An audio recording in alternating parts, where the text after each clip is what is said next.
Hello, fellow Americans, patriots and heathens alike. Happy Saturday. Yes, you heard that right. Saturday. So, for anybody that missed it, the announcement, didn't see it, doesn't know, new listeners, new viewers, from this point going forward, new episodes will be available every Saturday morning. So, Saturday morning, when you get up, look for it. It'll be available. And I just thought this would work better. Being available on the weekend, that's when people are home, consuming content and whatnot.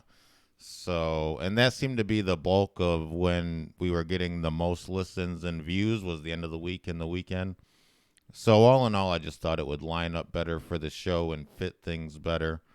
And so there you have it. Happy Memorial Day weekend. Happy Memorial Day. Of course, we remember those who have given the ultimate sacrifice for their country.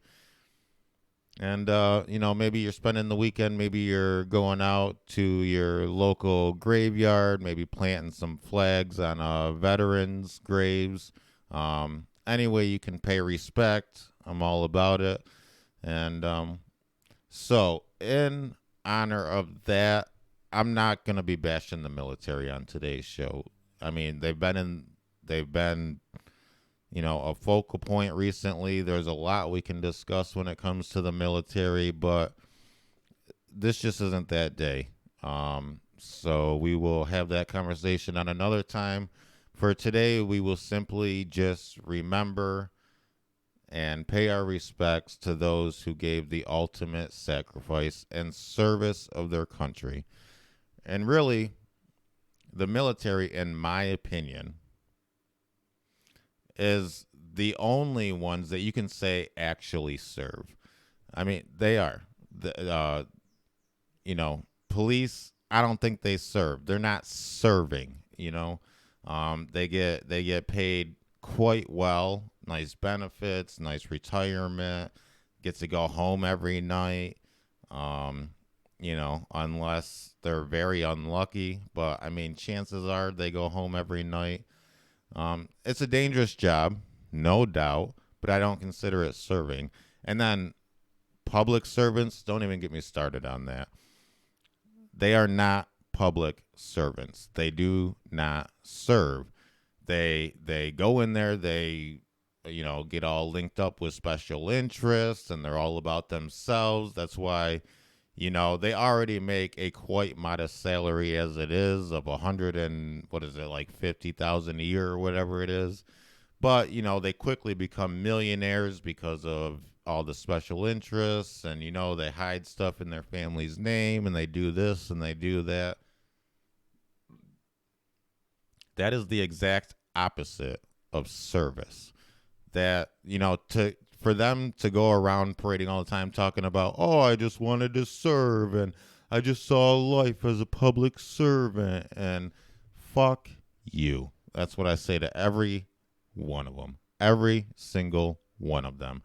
If they try to use that old trope about public service. So get out of here with that. The military, they truly serve. They don't get paid much. Most of them don't make a career out of the military, So when they get out, they have to restart their normal life, with jobs and all that stuff. They truly sacrifice. They leave their family and friends behind. They go, they serve. It's not comfortable. You don't get paid squat, and many of them pay the ultimate price. And, others are wounded and hurt, and you give up all self privilege and self identity when you join the military. You become part of something bigger. You serve that something bigger. You got the chain of command, all that stuff. That is truly the definition of serving in my eyes. And for any of these other people to try to fit themselves under the banner of quote unquote service, I don't agree one bit. So yes, I hope you're enjoying your Memorial Day weekend, the unofficial start to summer. So nice. The masks are starting to come off. Many states have lifted the mandates. We got the new CDC guidelines, and we're going to get into it, and we're going to talk about a bunch today. We're going to talk about China. We're going to talk about COVID. We're going to talk about masks. We're going to talk about the investigation into the Trump organization and dive deeper into that than the media has at all. And, we just got a ton to go through today, so I hope you'll stay tuned. And I'm glad to have you here with me. So, first of all, let's start off COVID vaccines, or if we want to call them what they really are, COVID inoculations. Because as everybody knows, they're not vaccines. They are an inoculation. They're going to want you to take them every year, as we've discussed in length. What's really sickening to me is the trend going on right now with employer-mandated vaccines. It's absolutely horrifying. The fact that any employer would have the right to dictate to their employees that either you take this inoculation,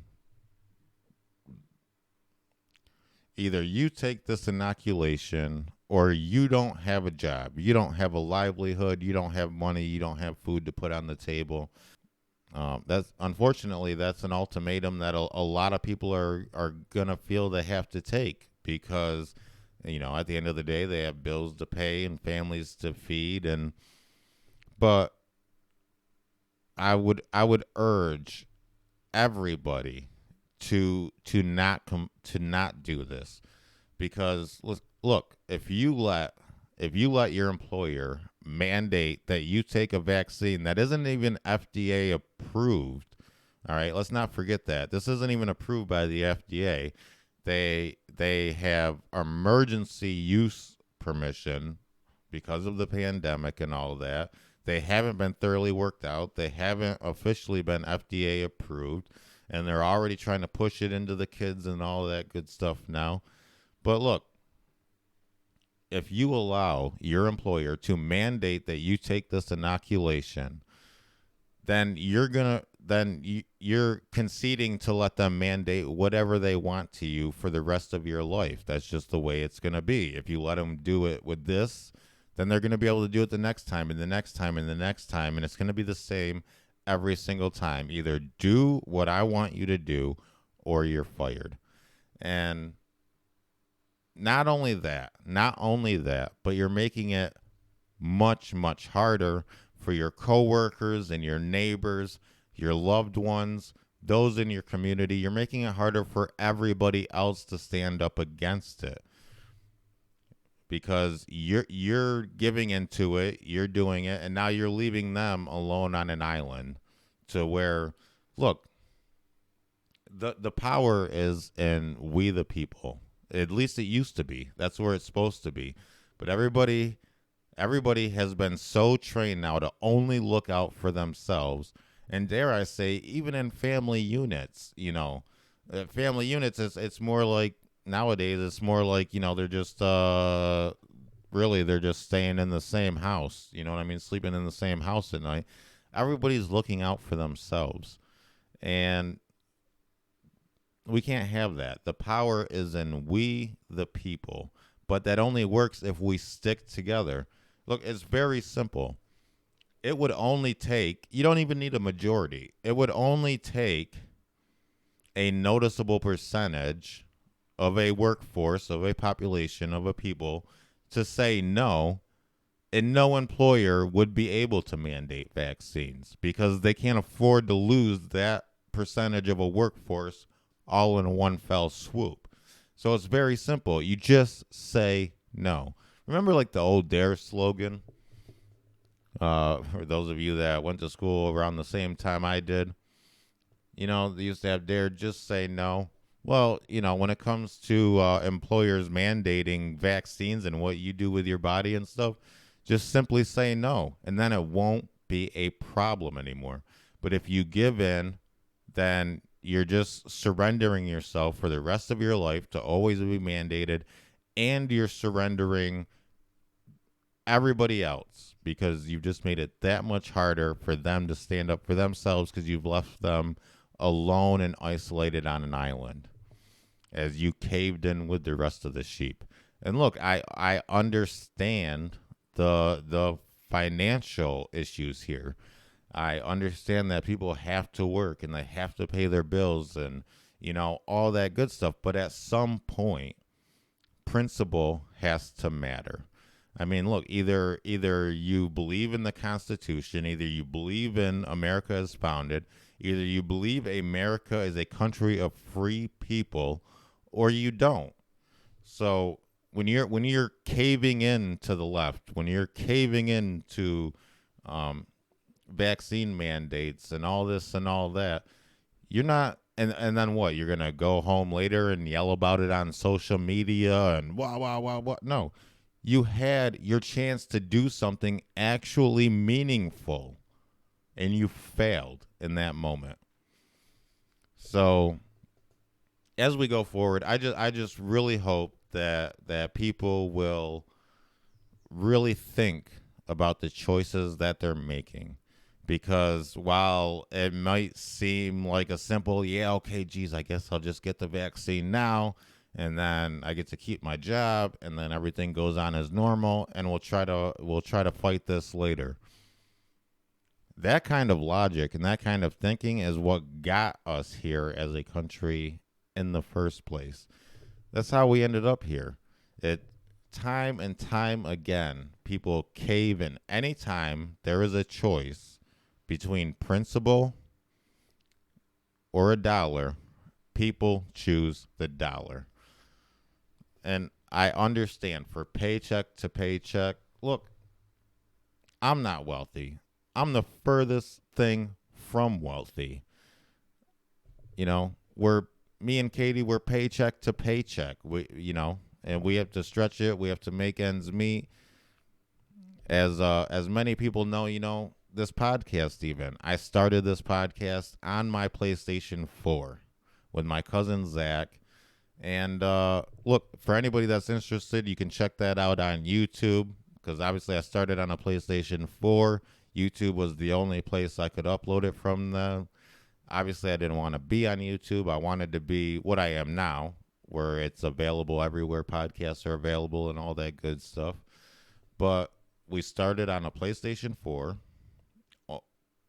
just uploading to YouTube because that's the only place you can upload. You can upload to Twitch, but this isn't gaming.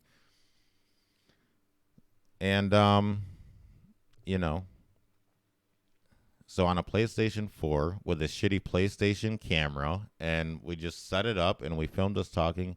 And for anybody that's interested, for anybody that wants to check out the progression of this podcast, I have left all that up on YouTube, and I will always leave all that up on YouTube because this podcast was truly started from nothing. A lot of people like to say that. People love to say that they came from nothing or that they started from nothing, especially when it comes to podcasts and stuff like that. And then, later on you'll find out that, while they got a $20,000 loan and got their equipment and hired somebody or whatnot, which all the more props to them because then there's just that much pressure that you have to be successful almost right away. Or, they invested $40,000 from their savings because they used to work at Fox News or someplace like that. And it's ridiculous. But this podcast truly started from nothing on a PlayStation 4. And over the last 6 months to however long it's been now, I'm starting to lose track. Slowly I upgraded the equipment, got some audio equipment, got a camera, got a decent laptop to be able to run everything off of. And it's just been a slow climb, trying to garner an audience, trying to garner support, trying to work my way up. And that's what we're going to continue to do, all on the premise that we say it how it is, or now in my case I say it how it is. the last thing I want to become. Look, one of the big reasons why I wanted to start this podcast is because I was so sick of hearing, conservative podcasts and conservative pundits and stuff like that. They're always conceding. They're in a competition with the left to see who can prove that they care the most about everybody. And that's complete bullshit. And anybody from the real world knows that that's complete bullshit. It's not about proving who cares the most about everybody, because really we all just care about our loved ones and our country as a whole.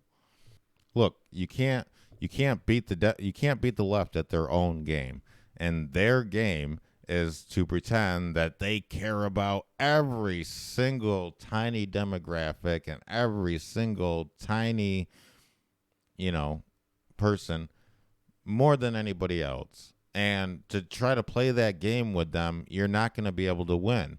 So we need to take a step back. We need a little self-evaluation, and we need to fight the fight on the grounds where the fight is. And that's simple. That's freedom. That's America as founded. Make America great again. The MAGA fight. There you have it. But I digress. Getting a little bit off topic here, getting into a bit of a rant. But I'll just leave it here.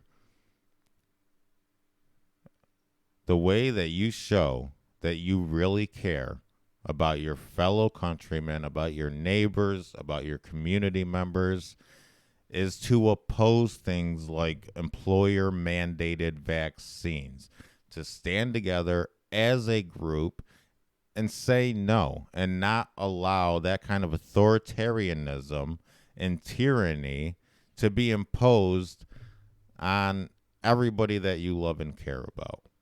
So, I'll just leave it at that. You can't claim to care so much but then make the selfish decision. But moving on from that now, freedom rallies. This was something that caught my eye on social media earlier this week, and boy, it had me excited. So there was a group of people, and they were trying to organize freedom rallies for over Memorial Day weekend. Maybe a bunch of you are participating in that this weekend. If you are, I hope you have a blast. Please, if you have any pictures or anything you'd like to share, at mrogers87 on both Clout Hub and Parlor.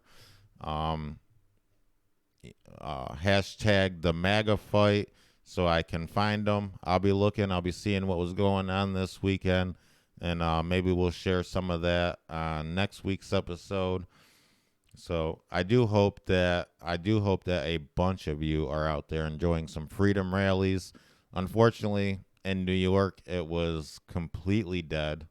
There wasn't even anything anywhere remotely around me of anybody wanting to get together, other than like me and a couple family members. So, that's New York for you.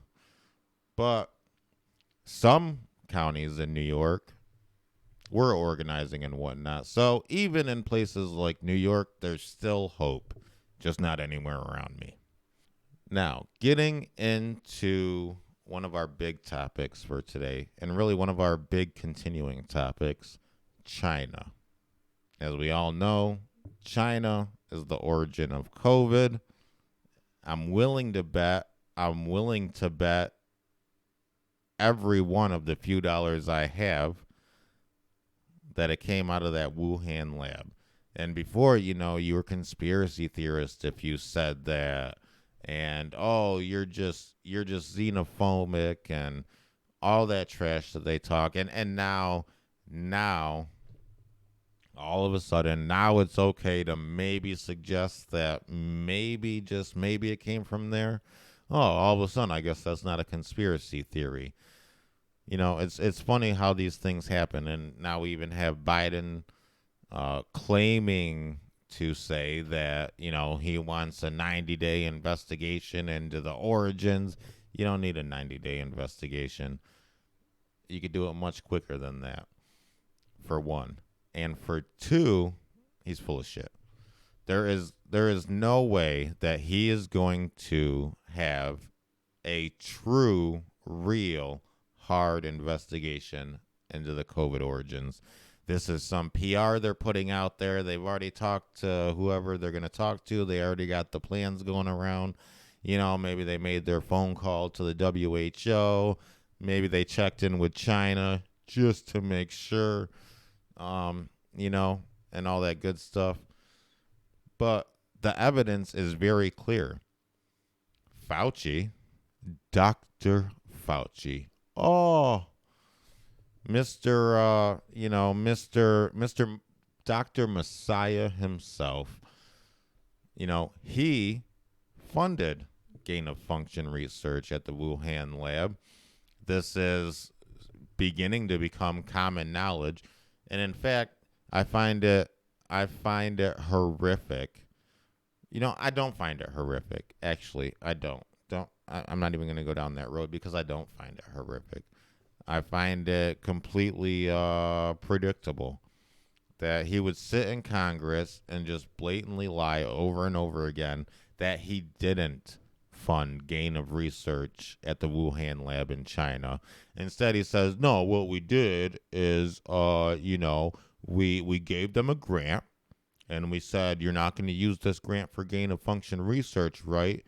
And they said, ha, ha, ha, well, we absolutely are not going to use this grant for gain of function research. Wink, wink. And he said, okay, here's your grant. And they said, great. Now let's do more gain of function research. And, you know, Dr. Messiah knew that they were going to do it. Everybody knew that they were doing it. The United States actually had a moratorium on gain of function research. So, you know, really, this was Fauci's way of circumventing that and having the research done in China, giving that grant to them. So, and giving our taxpayer dollars in the form of a grant to China to research biological weapons that they can then use against us. So, congratulations. We have all funded China's research into ways to hurt us with biological weapons. And we've lived through the incidents of that mistake for over a year now. And, so congratulations us. Congratulations U.S. But what really disturbs me with China more than anything else is the way that we have become utterly submissive to them. I mean, whether it's Hollywood, whether it's sports leagues, whether it's universities, academia, the whole thing. They just bow to China, and it affects our movies. It affects what's in our movies. When was the last time that you saw a Chinese bad guy in a movie?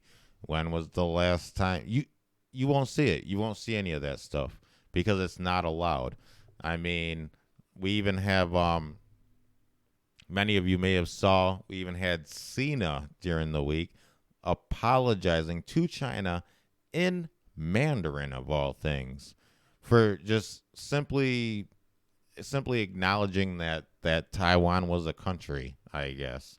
And anybody that didn't see it, I have it. So take a look at this.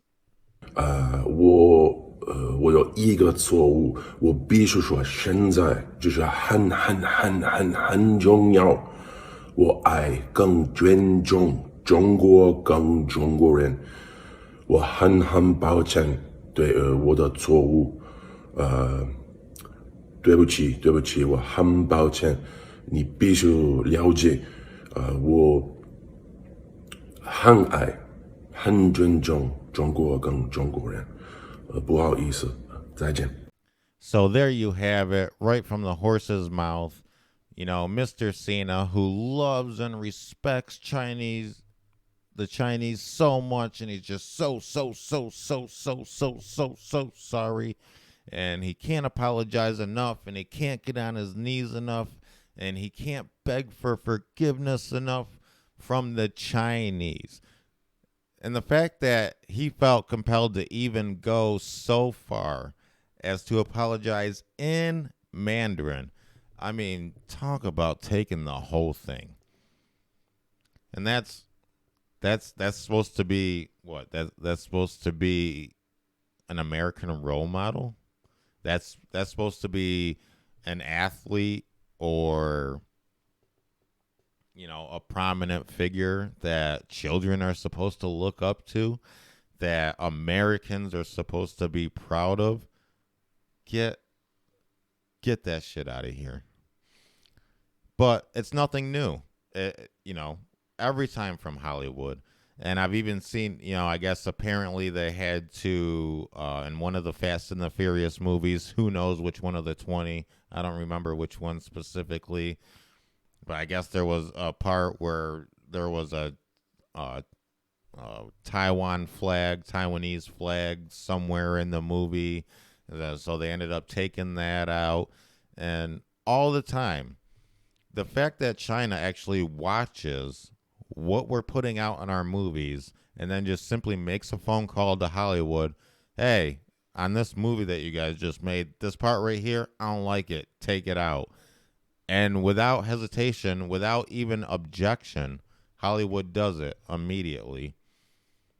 And I just same with the sports leagues, like LeBron James, who likes to act tough and put out, tweets with pictures of cops saying you're next, but then, he can't wait to bow to China and praise them and talk about how great they are, and he'll bash his own country, but he won't say a goddamn word about the actual genocide and stuff going on in China. None of these people will. Our press doesn't talk about it. Hollywood won't talk about it. The sports leagues won't talk about it because it's all about the Benjamins. And that goes back to what we were talking about just a little while ago, about every time there's a choice between principle and the dollar wins. America has become a country that is addicted to the dollar. It's no amount is ever enough. No amount is good enough. We just sell our souls for it, whatever we got to do. And then we like to talk a tough game on social media about, how good and ethical we are. And it's disgusting. It's disgusting. And it needs to stop. Look, and as I've said before, you don't need to go around claiming what you are or claiming how good you are. Your actions will show the kind of person that you are. That's what matters. Just like, we heard growing up, words don't matter, actions matter. Don't talk about it, be about it. And if that's truly what matters to you, then make that decision when the time comes. That's all I'm saying. It's gotten to the point where I'm so tired of seeing everybody bash America while putting China up on this pedestal and bowing to them and apologizing to them. And it's all the proof you need that they are the number one superpower now, and they run America. They absolutely run America. Not only that, but they own huge portions of America. So, welcome to your new overlords, which many of you apparently accepted that already a long time ago. But not I, and not the listeners of this podcast, and not a large number of people that I know are not going to take it. And we're just not going to sign on to this at all in any way. But moving on to our next bit here, the investigation into Trump Organization. Now this has been very prominent in the news, especially during the last week, but even before then, every day we hear about it. The New York Attorney General has started a criminal investigation into the Trump organization. And that's all they keep repeating over and over and over again. Criminal investigation, Trump organization. Criminal investigation, Trump organization. Over and over again, but not going into any of the details of that investigation because they simply want to link criminal investigation to Trump organization to give the impression that Trump is going down. Once again, we're going into this territory. But looking into the actual facts a little bit, the investigation specifically is into the chief financial officer, CFO, Alan Weisselberg. So apparently he's got a former daughter-in-law, and she handed over some documents to prosecutors, and she's been giving them a bunch of information, quote unquote. And according to the investigators, she's been in touch with them since at least March, giving them all kinds of documents and information. And right there, red flags start to go up for me. First of all, former daughter-in-law. Right there. I mean, I can easily see where, look, something happened and the family split up. He split up with his ex and whatever the case is there, and maybe there's some hard feelings or any one of those things that goes along with a nasty divorce or a split up. And she's not his daughter, she's former daughter-in-law. And we all know how strained those relationships can be, on top of the stress that goes along with people splitting up, and maybe she feels her mom was wronged or whatever the case may be. We know how this stuff goes. And I think that she just saw an opportunity to get him in trouble. And in return, and maybe she even saw the bigger picture where she knew that they were going to see this as an opportunity to go after Trump. So this is just like we saw with the Russia hoax and everything that they've done to try to go after Trump up until this point. Every single time it's, find someone around him, find someone in his group, investigate them to try to find a crime or some kind of dirt that they can use against them to get them in turn to hopefully turn over some dirt on Trump. The classic, snag the little fish and threaten it a bunch, then offer it a way out if it leads you to the big fish. So we'll see how this one goes. We'll follow it and keep you updated on all the details as they come out.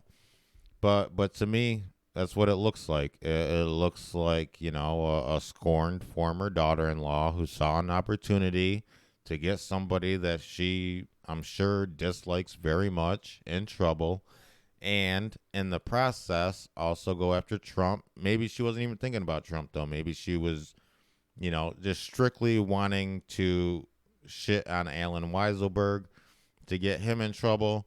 But the New York Attorney General certainly saw that as the perfect opportunity to go after Trump again.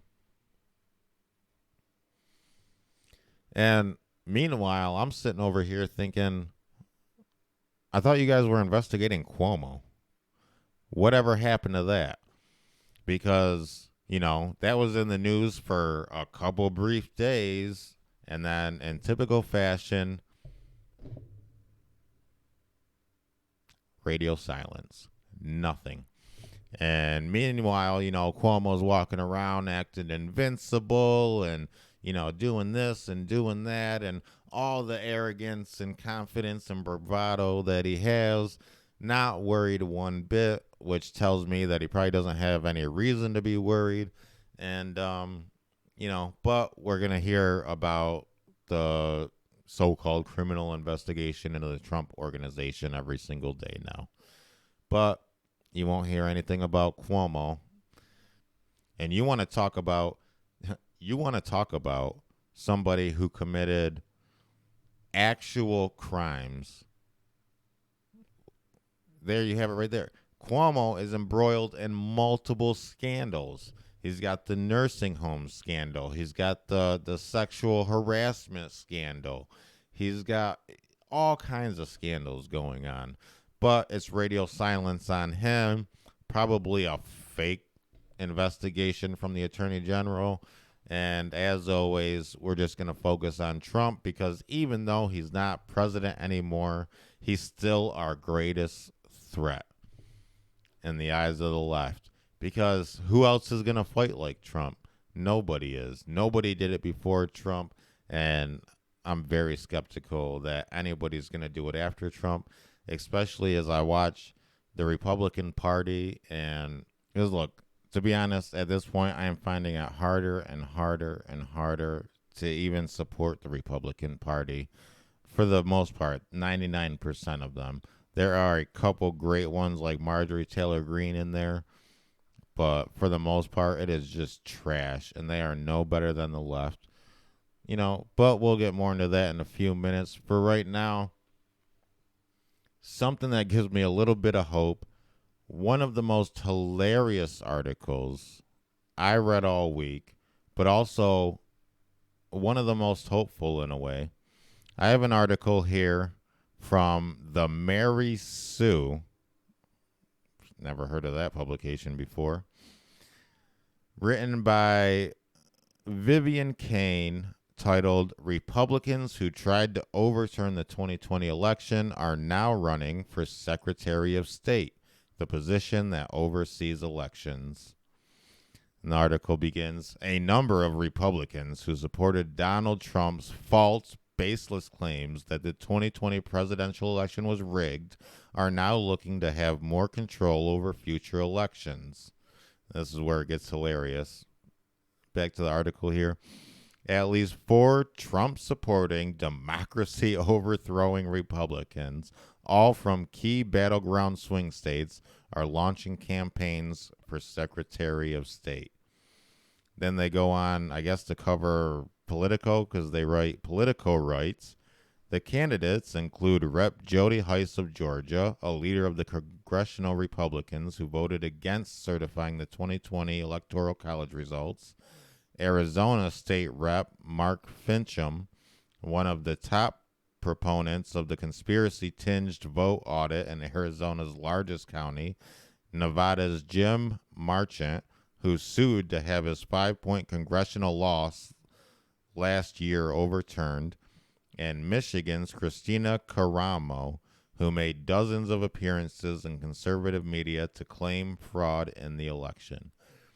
The Secretary of State is a state's chief election official, and while some states limit the power of the position, relying more on city and county officials to oversee elections.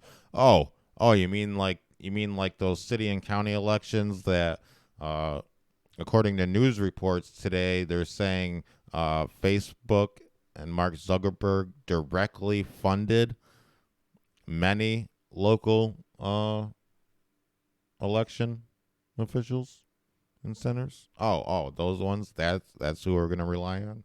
The guys getting supported by Facebook and Mark Zuckerberg. Okay. Back to the article here. What happened last November made it clear that the Secretary of State is still an incredibly influential role. All 4 of these candidates are running in states where the incumbents, 2 Democrats and 2 Republicans, refuse to overturn their state's election counts or perpetrate Trump's big lie, quote unquote, about non-existent election fraud. If MAGA sycophants had been in office, the whole ordeal would definitely have been even more grueling than it already was. or is, as some states are still insisting on re-auditing the long settled results. Yeah, they're only settled by the left. They're only settled by, you know, the people who perpetrated the stealing of the election. Look, we all know it was riddled with fraud. We all know these are common facts. And look, they can big tech can try to shut it down every time it's shared, and they can try to hide, all the claims and footage and testimonies and all the evidence of all the corruption that happened in the 2020 election. But that doesn't change the fact that we know the truth because we've seen it. We've seen the facts. We've seen the testimonials. We've seen the proof, however briefly that was before it was all banned and taken down, by panicked big tech. And they're right. There continue to try to be attempts to get to the bottom of this because if you don't have fair and secure elections, then they don't mean anything. So, but those continue to just be shut down everywhere. There was a case in Michigan that was just, blatantly thrown out. Probably didn't even really get debated much. They just, no merits, nothing to see here. And then one of the big ones continues to be Arizona, where, speaking of all these false claims and stuff that previous article like to talk about, now we have Arizona auditors coming out and saying that they found lost vote data.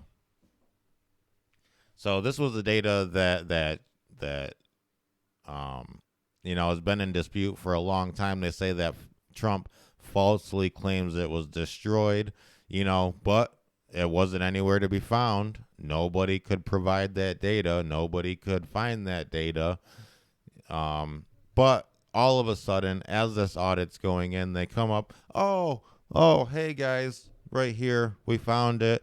Actually, it wasn't destroyed. It was just it was just very lost, but we found it. It's right here. So how convenient. So look, it doesn't take. And look, the funny thing is that it doesn't even take all the facts and testimonials and all the proof that the 2020 election was very corrupted and probably not legitimate. It just takes common sense. All you have to do is just look at all the shadiness and corruption and backdealing and lying and finding lost voter data to see that obviously something's not adding up here.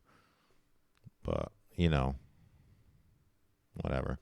And meanwhile, we have Republicans continuing to talk about 2022 and 2024 and how great it's going to be for the Republican Party and how big they're going to win and, how America is going to reject the leftists and the Democrats and the way that they're taking us now. And, to me, it almost sounds akin to the blue wave that Democrats claimed was coming. That turned out to be, barely a blue trickle.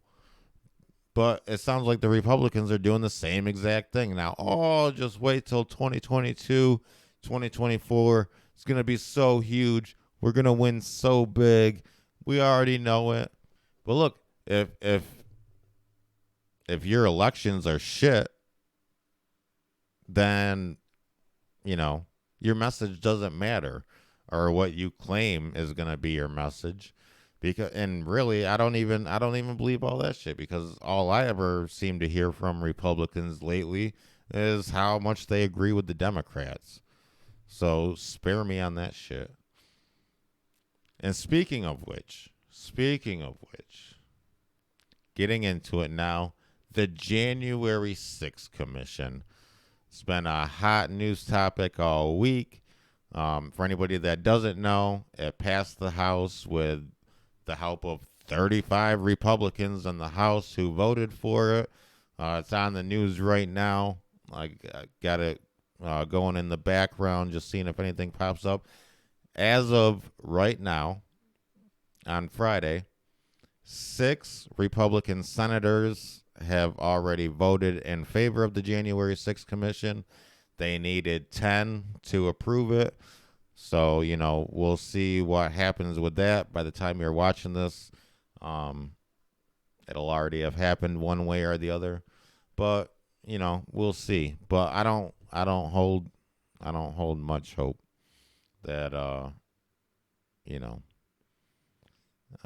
don't know, just fucking Republicans. And really, this is why I've talked so many times about how important it is that we really buckle down on cleaning out this party, on getting rid of all these rhinos, of all these would-be communist sympathizers, of all these spineless Republicans who can't stand up for what's right, who have to go with, the left and their overlords. So, in the spirit of that, we're going to take a minute and we're going to go through all 35 Republicans that voted in favor of the January 6th commission in the House, so that if they are any of your representatives, you will know about it. And if you live in New York, I can just tell you already, doesn't matter what part of New York you live in, they did. So starting off here at the top, now again, these are the 35 Republicans in the House that voted in favor of the January 6th commission. French Hill, Arkansas. Steve Womack, Arkansas. David Valadao, California. Carlos Gimenez, Florida. Maria Salazar, Florida. Mike Simpson, Idaho. Rodney Davis, Illinois. Adam Kinzinger, Illinois. Trey Hollingsworth, Indiana. Marionette Miller Meeks, Iowa. Miser Peter, Michigan. Fred Upton, Michigan. Michael Guest, Mississippi. Jeff Fortenberry, Nebraska. Don Bacon, Nebraska.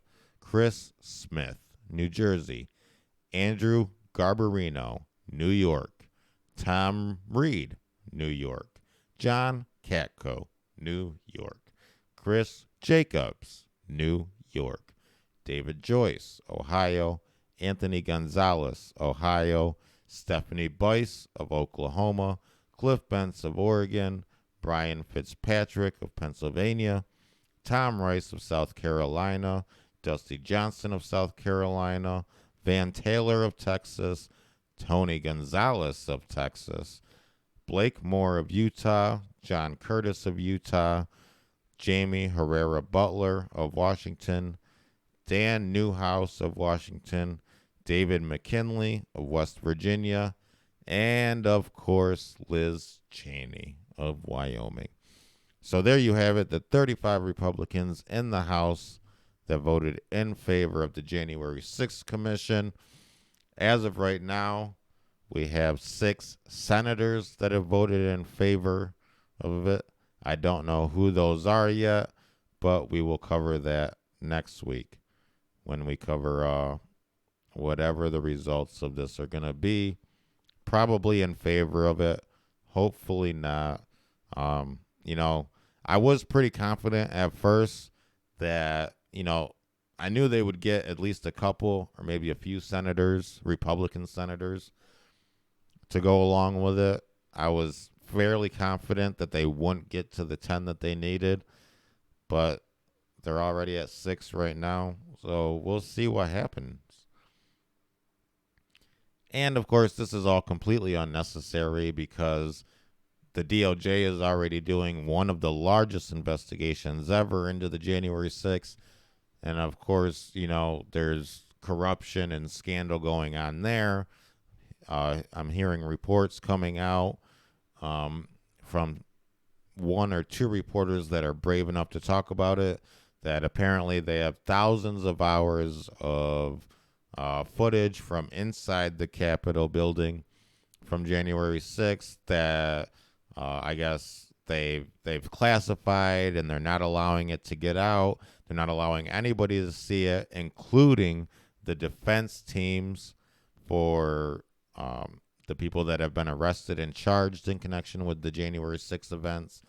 So we'll see what happens with that. But there's already many investigations, including that DOJ investigation. There's congressional committees that are doing investigations, all kinds of looking into it. Meanwhile, and that's just for one day. Meanwhile, we've had a year of riots, a year of assaults and killings and attacks and, mob assaults and burning buildings and autonomous zones where people are literally taking over sections of a city and, claiming that it's theirs now and putting up barricades and not allowing police in. I mean, that is happening in America right now. The news doesn't talk about it. They, whatever happened to the Durham investigation, by the way? Where the hell did that go? Remember? Oh, I remember back, when that was going on and everybody said, oh, just wait till the Durham investigation comes out. Wait till everybody goes down. The Durham investigation's going to do it. And before that, it was Barr's going to get it done. Bill Barr's going to get to the bottom of all of this. Fuck out of here. He didn't do any of that. They didn't do any of that. Durham didn't do any of that. Again, it's the same old story on the right. We can't get one goddamn person to have a little bit of principle, to have a little bit of spine, and to actually do what's right. It's a bunch of talk, always on the right. A bunch of talk, but when it comes time to make an actual principled decision, cave. And again, I understand. I understand the pressures when it comes to the employer mandated vaccines, but you simply can't. If you believe the things that you claim you believe, you can always make do. You can always get through, have a support group. You can always get another job. You will not be able to take this back. I'll just leave it at that. But, whatever happened to the Durham investigation?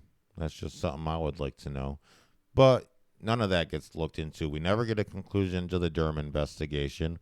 We never, And the funny thing is that some of these riots and attacks have happened on, state capitol buildings and stuff like that. And we've covered that. No, not a peep about it. It's all about January 6th and the insurrectionists,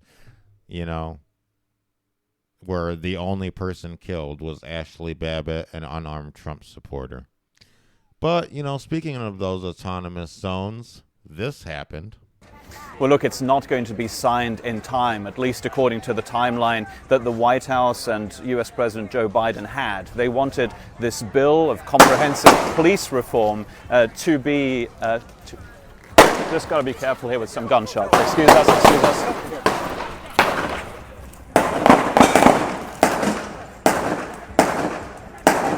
It sounds like gunshots. I'll let you know what this is. These seem to be gunshots. Get down!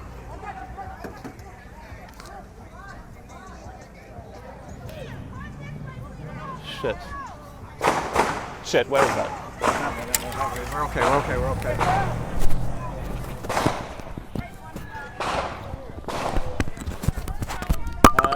We're just gonna go.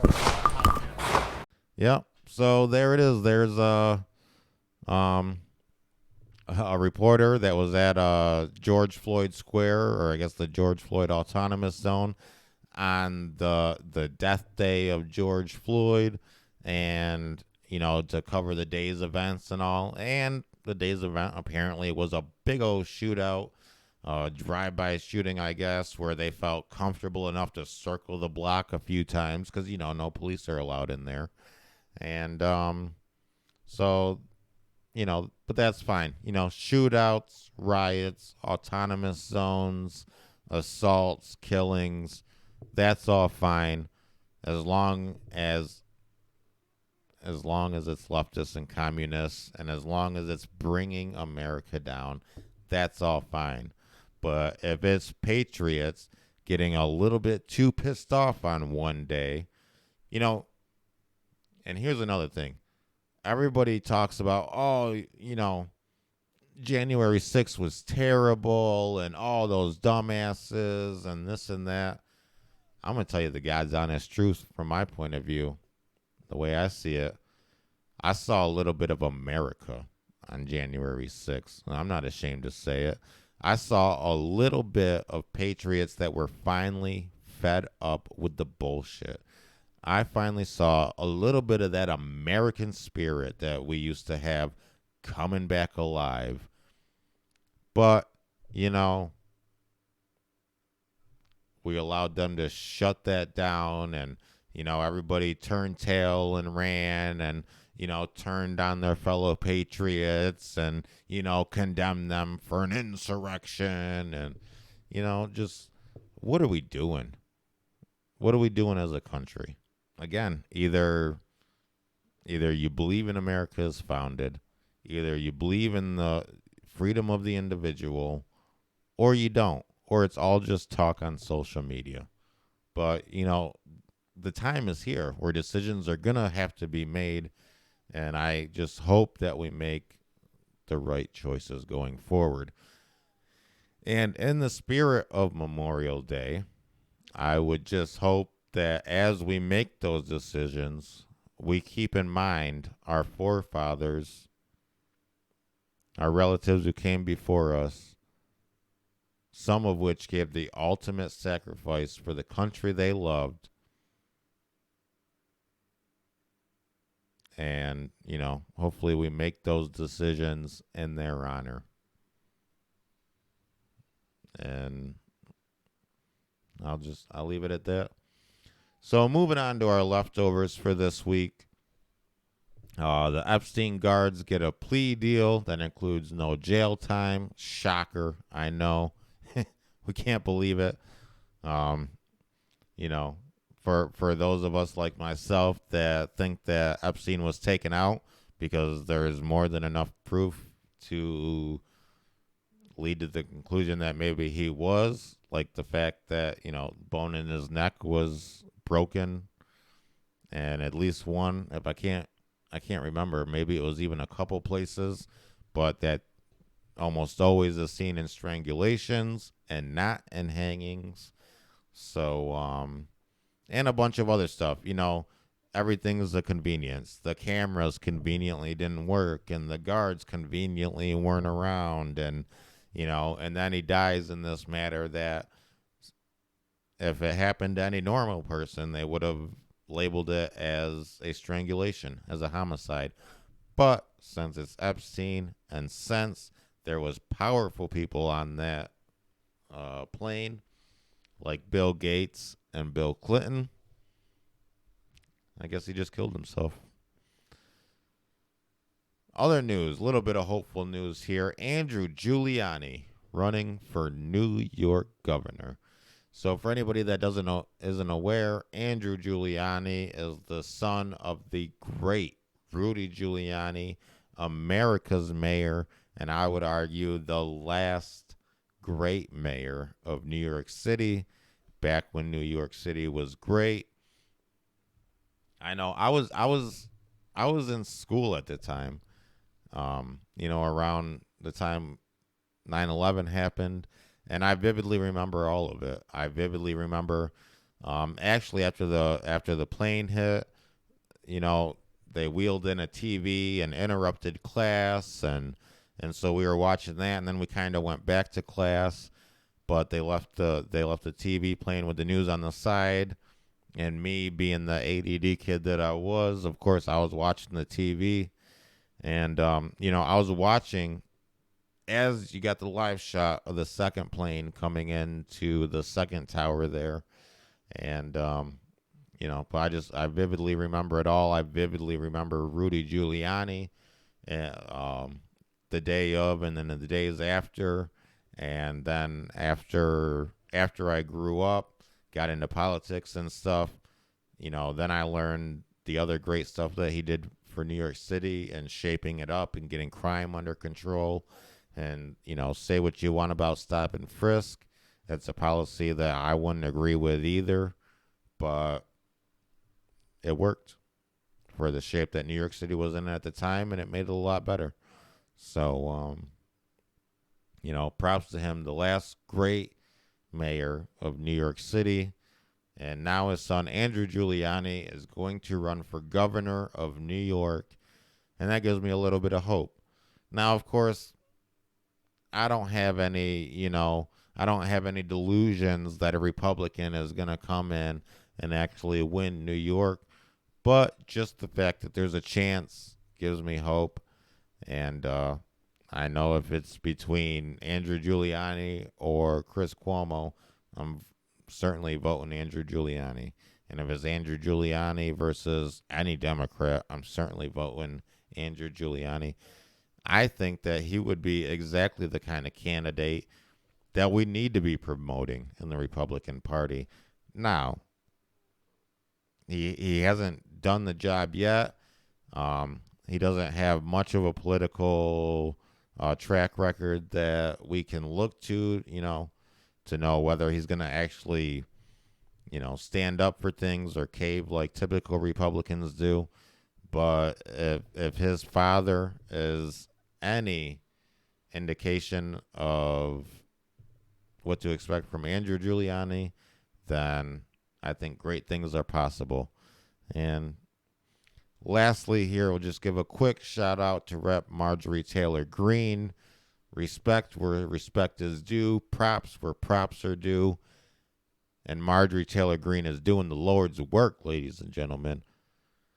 All right. Thank you so much for joining me this week. Happy Memorial Day weekend.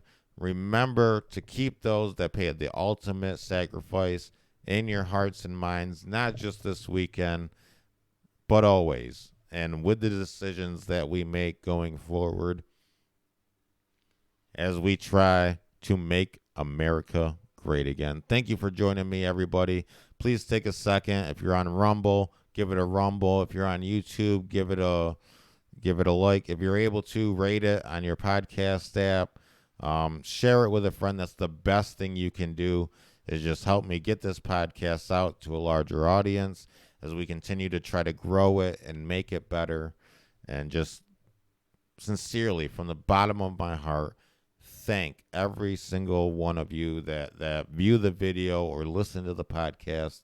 It means a ton to me. Thank you very much. And we'll do it again next week. Bye.